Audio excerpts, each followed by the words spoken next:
This is Extra Paycheck Podcast, episode number 30.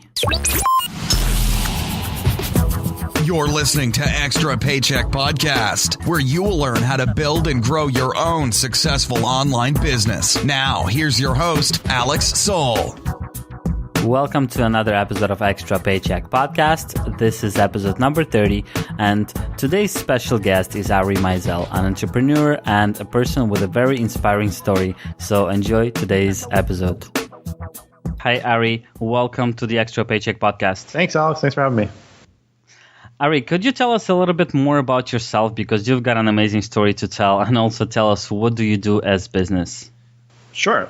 So I got out of college and I started working in construction and did that for a few years. And then I got really sick with Crohn's disease, which is a chronic inflammatory condition. It's considered to be incurable. And after I got really, really sick and I was unable to work more than like an hour a day, I basically created this new system of productivity called Less Doing. So now I teach people how to optimize, automate, and outsource everything in their lives, including their health.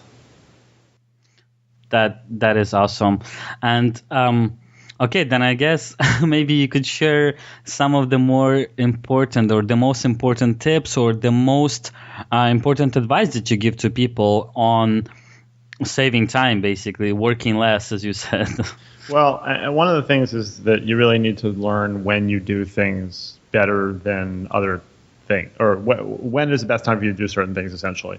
So each of us has this sort of biorhythms, or whatever you want to call it, where some people do creative work better at night, or they do phone calls better in the morning, or whatever it might be.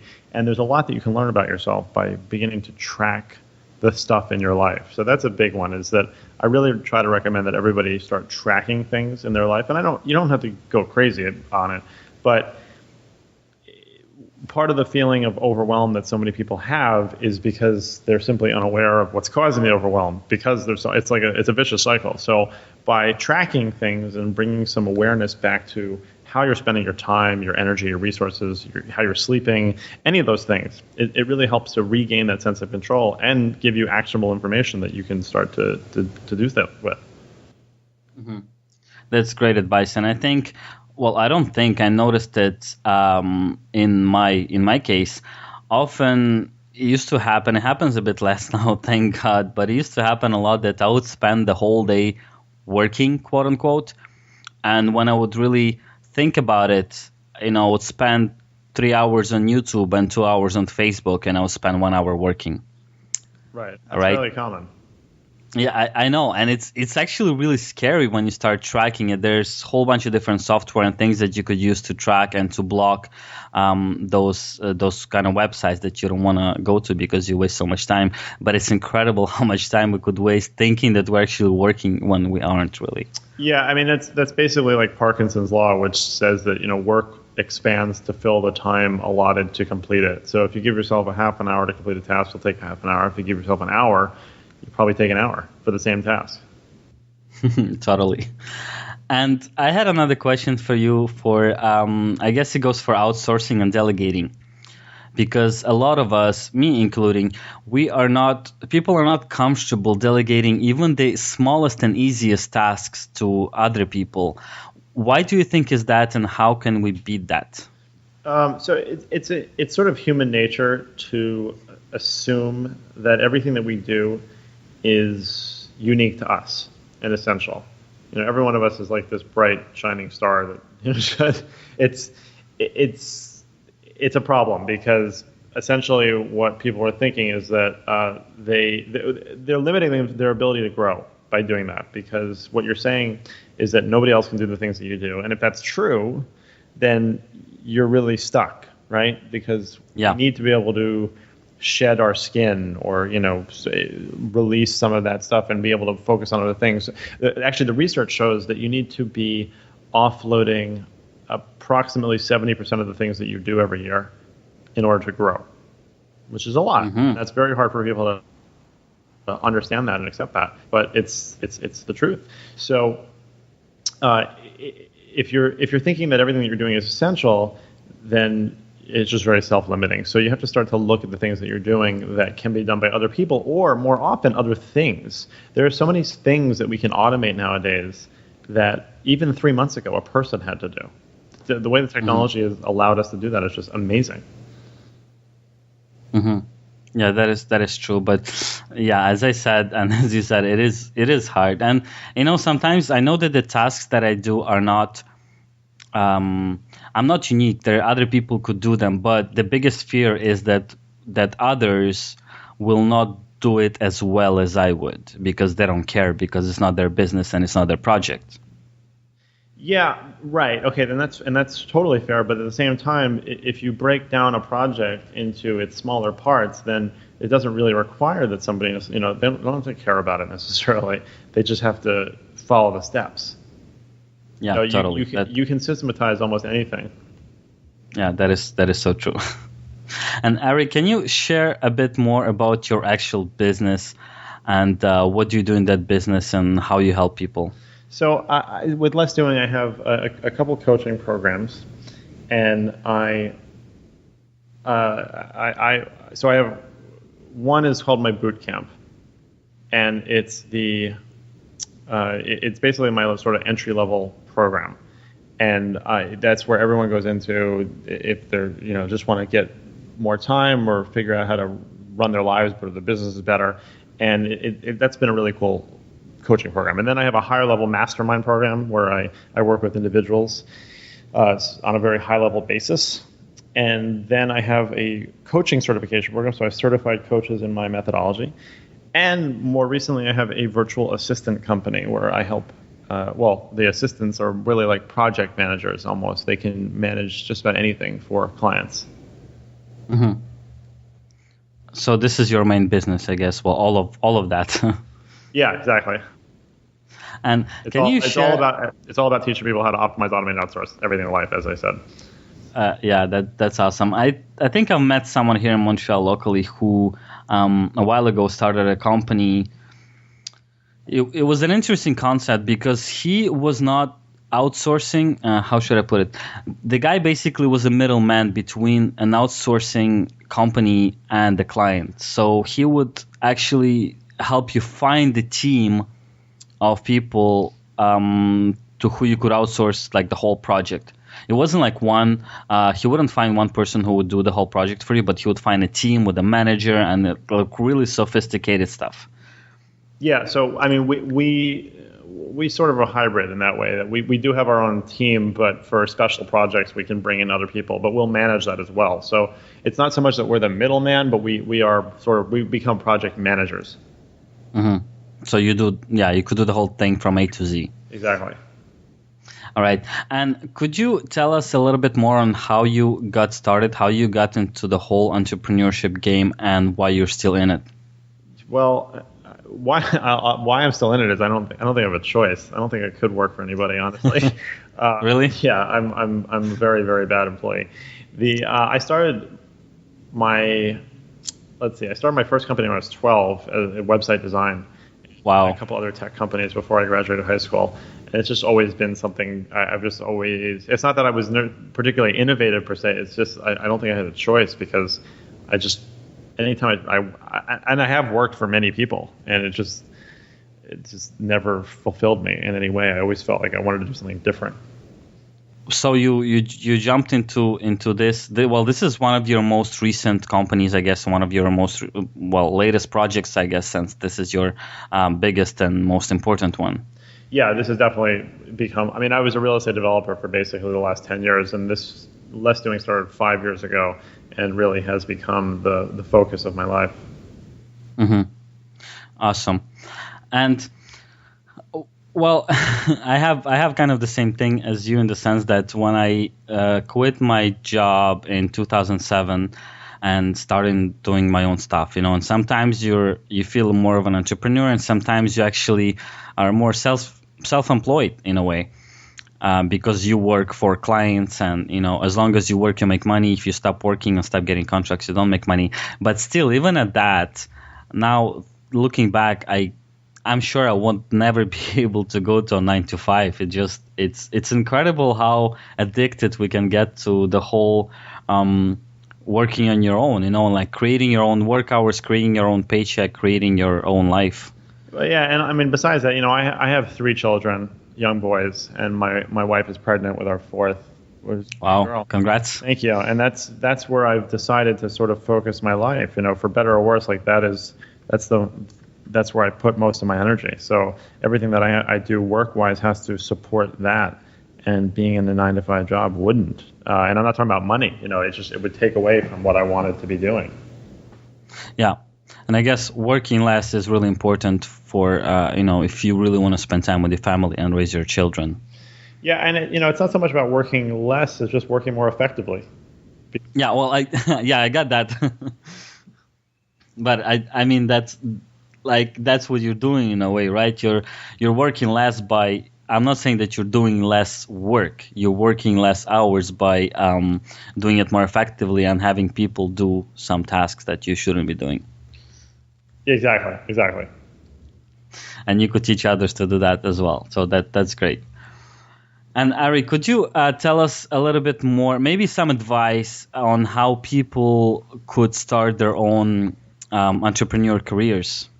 Yeah, testing. The thing is you can test and you can build and test a business for free very quickly nowadays. And the virtual assistant company is a perfect example of that. I built that company with a friend of mine in 36 hours using completely free tools that were off the shelf, and we were profitable from day one. And we've proved scalability, and now we can then go on if we want and maybe raise money and do a whole new platform or whatever we need. But you can test things so easily and so cheaply now that's the thing. Is if you have an idea, don't think, oh, I don't know how to do this, or I wouldn't know how, I don't know where to start. Or just do it. You have to find the resources because they're there, and I share a lot of them in my different programs and my book too, and test it, see if it works. Mm-hmm. And okay, I'm giving you an example. Let's say you found a potential client who is asking you to do a certain project that you've never done, so you don't know how to do it. Right. Would you suggest a beginner entrepreneur to take it on and learn how to do it, or refuse it because you don't have the how to?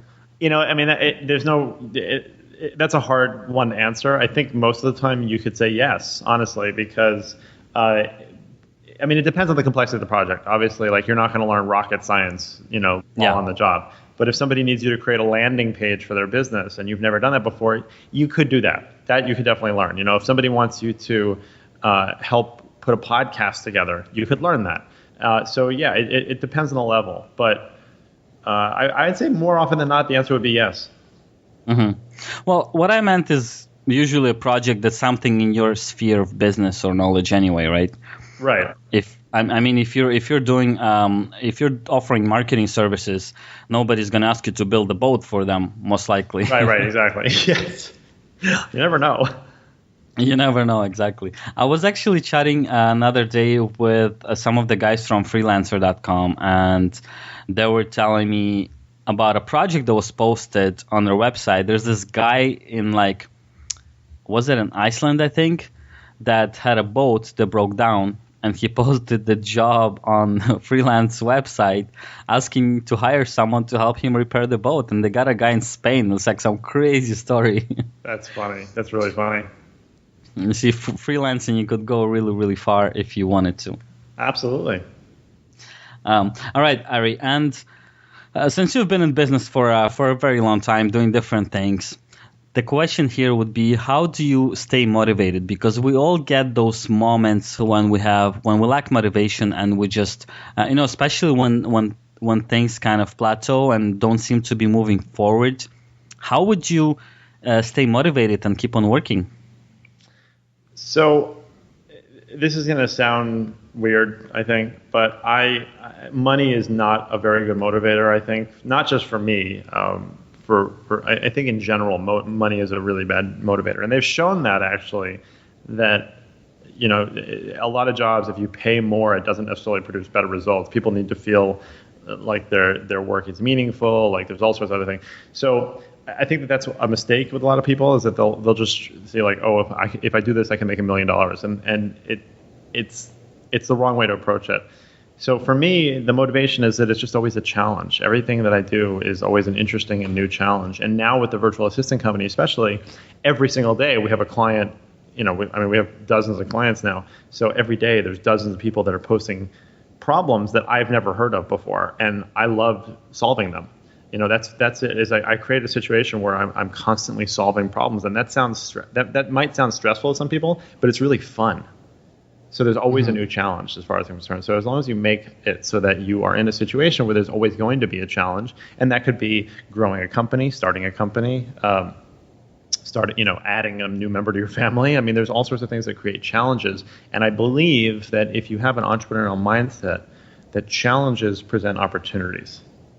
Mm-hmm. Well, yeah, that's true. And actually thinking about what you said, I've chatted with a lot of entrepreneurs who keep taking on new projects and not, they don't run from one thing to another. They start a project, they bring it to completion, or they bring it to, let's say, they build a growing business. Then they just jump into another project and they start a new business. And I think it might be because of what you just said. Yeah, exactly. And that's very common. Mm-hmm. Yeah, no, I think that's common in that, when you have like serial entrepreneurs, it's not that they're like impulsive. It's that they want to, they like the challenge. They chase the challenge. And assuming that your basic needs are met, again, I don't think that money is a really good motivator. So it is really like chasing that challenge. And again, there's this old adage that where most people see problems, entrepreneurs see opportunities. And that's really what it is. It's like, well, this sucks. Well, okay, so just accept it and walk away, or say like, well, I can create a better solution. And if it sucks for me, maybe it sucks for other people too. So yeah, totally. And I've seen some of the best services and products that I personally use come out from that exactly. It's not people wanting to create a software to make money. I mean, create a software and sell it for profit. Scratch their own itch. But exactly. It's often a software that was created for that person specifically because they couldn't find a solution. And then, once they started using it, other people kept seeing it, and other people would be like, "Oh, this is amazing! Like, how could I get my hands on it?" And they would start selling it and make sometimes lots of money. But once again, the money was not the motivator or the reason for that software service. It was a byproduct, basically. Right, exactly. All right. So I wanted to ask you a little bit more on your, I guess, going back to your personal story and the Crohn's disease and everything. Could you share a little bit more details on that? I know it's not related to entrepreneurship, but the story is amazing, and I would like you to share it with the listeners. Yeah, so I mean, I got diagnosed when I was 23, and I got very sick, and then I was put on a lot of medicine, and I got sicker in a lot of ways. I was taking up to 16 pills a day, and I got to a point where I was very weak and sick, and I was in and out of the hospital. And then one particular bad night, I really thought I was not going to make it out of the hospital, and I did. Obviously, I wasn't necessarily in a life-threatening position, but I felt like I was. And coming out of that, I basically went on this long journey of self-tracking and self-experimentation, and got off my meds after 4 months, and then went on to compete in my first triathlon, and then set my sights on Ironman France a year and a half later. And that whole journey was like an odyssey for me. Mm-hmm. So that was, and I was essentially cured myself of an incurable disease. How does that happen? Well, so with Crohn's, people can go into remission, and that's not uncommon, and people can be in remission for years, and then it comes back. But what you're not supposed to be able to do, because one of the things that happens with Crohn's, you get scarring in your intestines, and you're not supposed to be able to heal that scarring. That's one of the things that's not supposed to be able to happen. And and I did. I was able to heal. That's incredible, man. Congratulations on that. Thank you. That is a great story. Ari, do you think you will ever be able to stop, to retire and just do nothing? No way. Oh my God. Are you kidding me? That's like the worst horror movie I could imagine. See, this is the difference that separates people like you and people that work a 9 to 5 that they hate usually. Well, not usually, but very often people really hate their job. And, see, this is like their life goal. This is the holy grail, to work until you're 65. So then you could get retired and do nothing, right? Yeah, exactly. Yeah, and couldn't do that. Couldn't do that. That's great to hear, man. And a lot of great entrepreneurs. Once again, as we just talked about, that just don't stop taking on new projects is the same thing. It's not. Once again, it's not about the money or the achievement, because a lot of people could retire really young, but I think some of the greatest people, they never will, and it would kill them if they did. I absolutely agree. All right, so another question for you. How do you do, well, maybe some basic hints or basic points on how do you market yourself and your brand? How do you get people to come to your site and sign up to your trainings, to your coaching and so on? So, I was never really I've never been a good marketer per se. I've always just tried to produce really good and helpful content. So I think that's the biggest thing, is that the stuff that I put out there is good and useful. And that's what's been the primary driver for me. But what I do is also very high touch. I've dabbled in the internet marketing world, and I'm very impressed with the people who do it well. It doesn't work for me. It doesn't work for my personality or my brand, honestly. And I probably could make a lot more money if I was doing it that way, but it just doesn't work. Like, it just doesn't fit for me. So with us, basically, we offer a free coaching call, which anybody on this podcast can go check it out. They go to lessdoingcall.com, and you get a free 30-minute call with one of my coaches, and it is an actual coaching call where you find out how to get to inbox zero, or how to manage your schedule better, or supplements to help your brain function better. And then if you're interested and want to find out more, then they can tell you about all the programs we offer, and that's basically our sales cycle. So we're just always trying to get more people on the phone. Mm-hmm. But do you do like cold calling to get your to get your clients, or you have clients coming to you? We don't do any cold calling. It's always people coming through the website, or if I do speaking engagements, consulting, that kind of thing, and that's usually where we find people. Okay, awesome. I guess that's what brings most traffic to you. Exactly. Yeah, that's really awesome. All right, man. I'd love to chat with you a little bit more, but I think we're in a really tight time limit here. So I'd like you to share some ways for people to find out more about you and maybe sign up to that coaching. And yeah. Oh, yeah. Well, thank you. So it's they can go to lessdoing.com to find out everything. There's the podcast, the book, the blog, the coaching programs. But if they go to lessdoingcall.com, they can sign up for that free coaching call and get some really actionable advice on how to be more productive in their lives. And any way for people to get in touch with you personally? Through the website. Yeah, they can go to lessdoing.com, and they can click the contact button, and I get to see all those messages. All right, that's awesome. Thanks so much for sharing, Ari, and thank you for being on the show today. Thank you. Thank you so much for tuning in to this episode of Extra Paycheck Podcast. As usual, I will be leaving a show notes page at extrapodcast.com/30. This is where you'll be able to find all the information and links and other stuff that we talked about in today's show. If you haven't already, you can also subscribe to Extra Paycheck Podcast by simply going to extrapodcast.com/iTunes or looking up the show on your iTunes store. Leaving reviews and ratings also helps tremendously. So thank you for that, and I'll talk to you next Monday.